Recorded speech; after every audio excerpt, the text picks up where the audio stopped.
Bonjour, bonjour à tous. On se retrouve pour un live Octom Sport. Le thème du jour, c'est le débrief des quarts de finale en ce jeudi 15 avril. On est accompagné de mon fidèle complice Octave. Bonjour Octave. Bonjour Tom, ravi d'être là pour débriefer ces quarts de finale qui ont été passionnants et hâte des demi-finales vraiment. On est aussi accompagné de Samir, fin tacticien et supporter du Real de Madrid. On commence à le connaître. Bonjour Samir. Bonjour Tom, bonjour Octave, bonjour à tous, hâte que l'émission commence. On a eu un petit peu de problème pour lancer ce live, mais nous sommes bien là.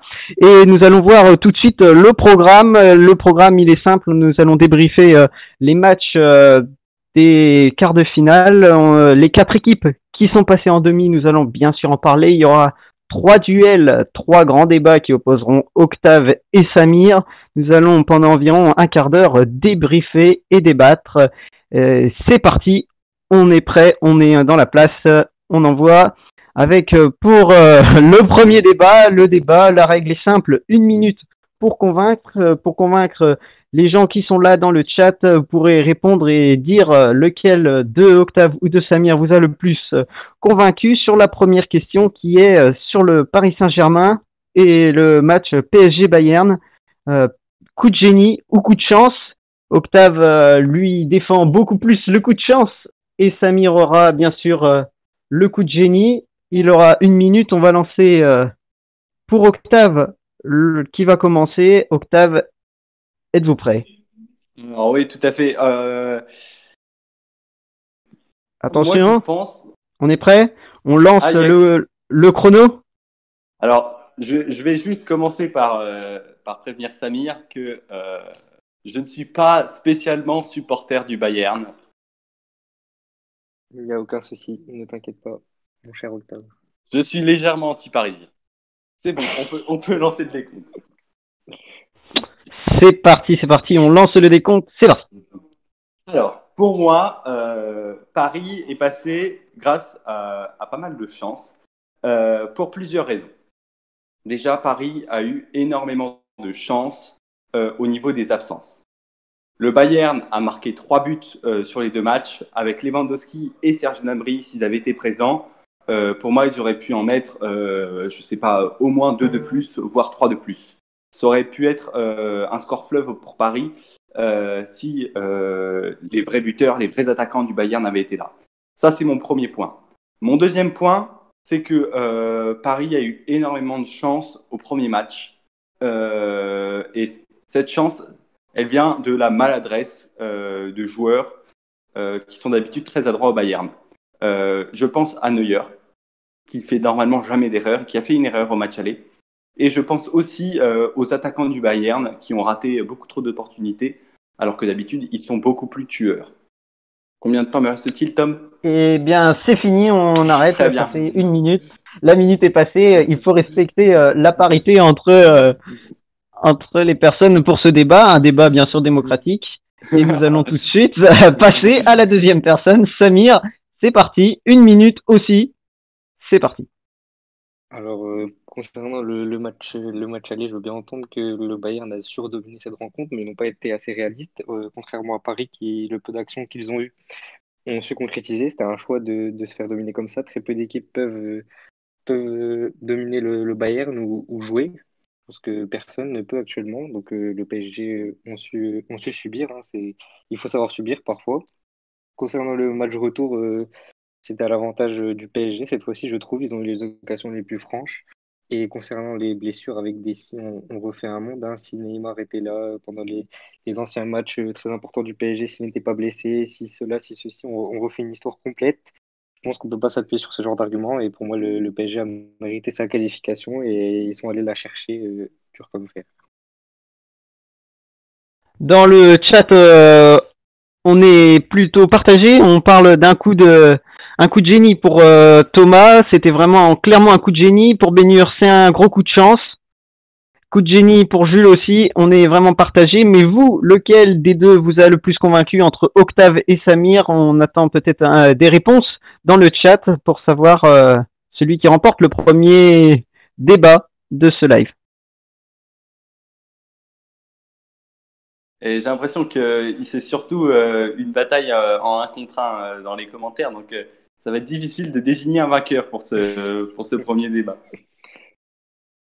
On peut sortir sur un match nul, ça ne me dérange pas. Moi Eh aussi, bien, je prends le point du match nul aussi. on prend le point du match nul et on continue.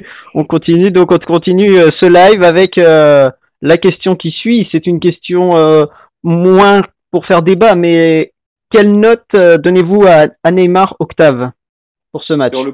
Sur le deuxième match, alors j'ai vu des notes très très élevées pour Neymar. J'ai vu que l'équipe lui avait mis un 8. Et je trouve ça un petit peu abusé, étant donné que je pense que Neymar, il a été bon, mais il n'a pas non plus fait des différences qui ont changé le cours du match. Il n'a pas marqué, alors que plusieurs fois, il doit marquer. Il touche le poteau, il n'a pas de chance.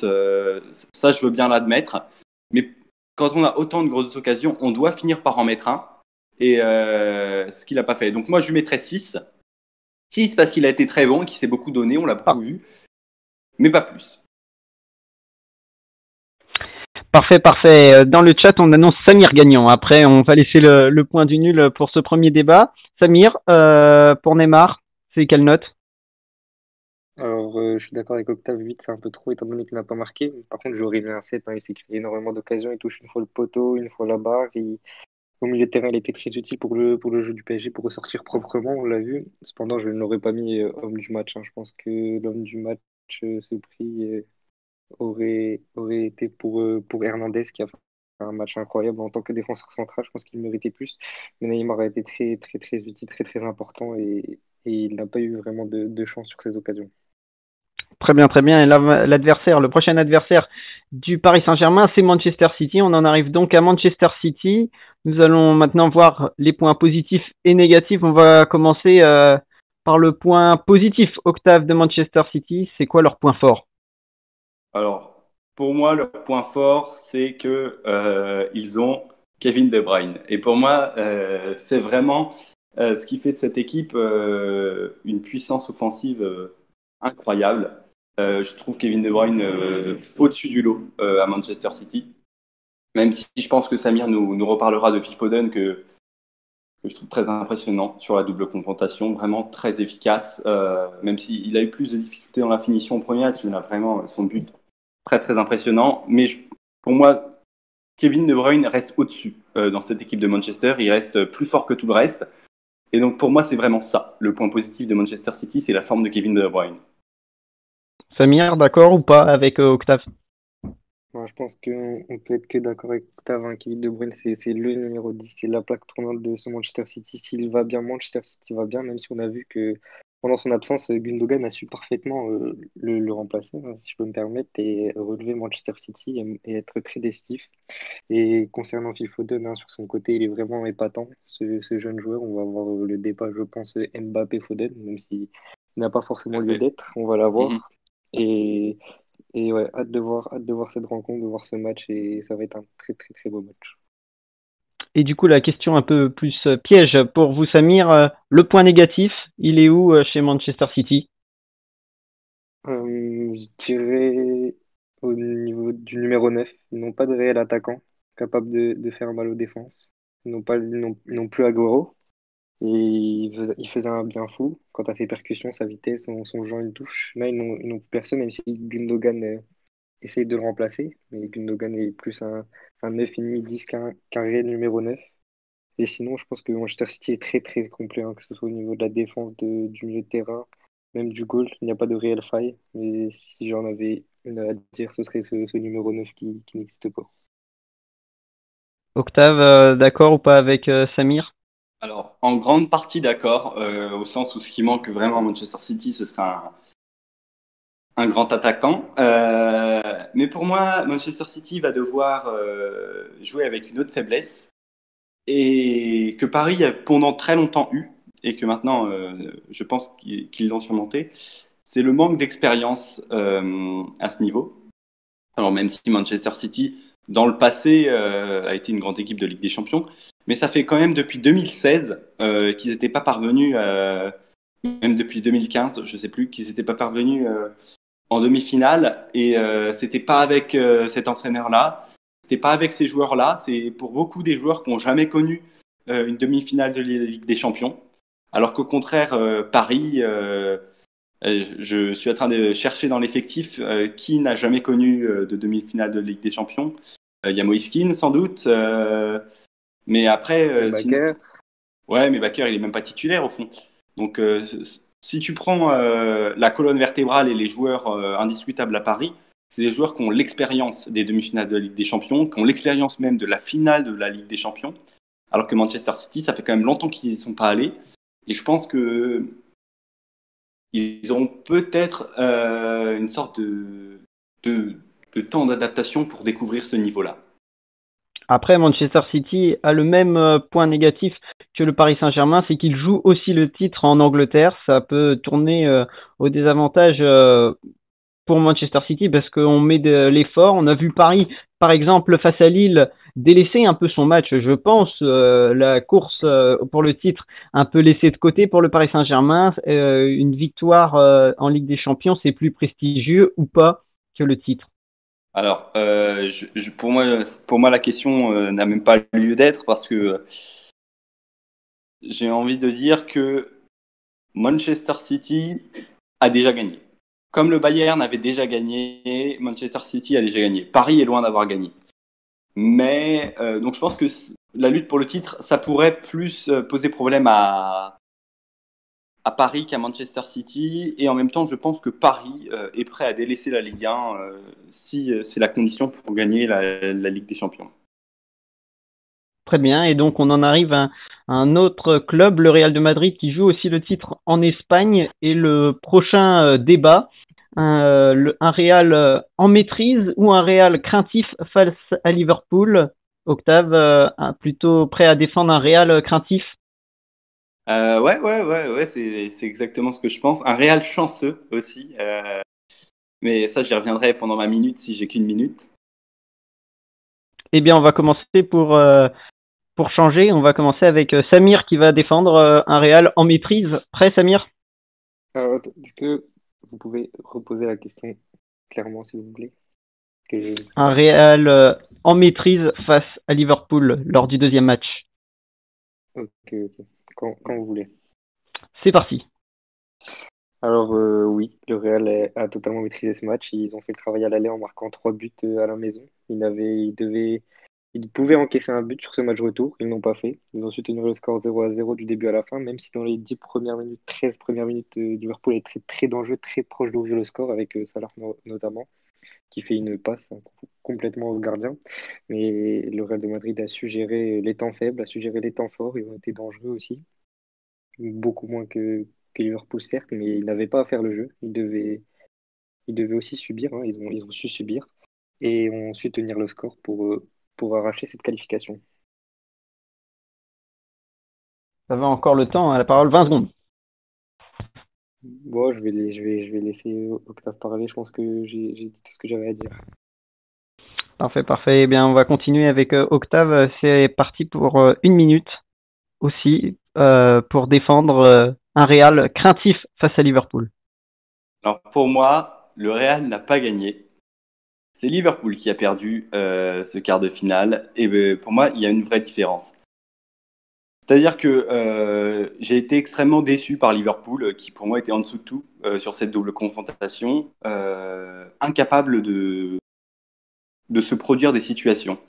Alors en plus sur ce match, pour moi, le Real Madrid doit prendre un carton rouge sur la faute de Casemiro, sur ce tacle assassin sur la cheville. Il prend pas rouge. Bon, c'est le Real de Madrid, on a l'habitude.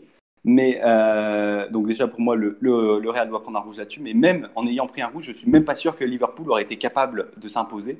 Tellement, pour moi, Liverpool n'avait pas sa place en quart de finale. Donc pour moi, le Real Madrid a été craintif et a été chanceux de tomber sur Liverpool parce que c'était le pire adversaire de tous les quarts de finale. Et donc finalement, le Real Madrid est passé assez facilement. Et j'ai hâte de voir ce que ça va leur faire de tomber sur une vraie équipe comme Chelsea.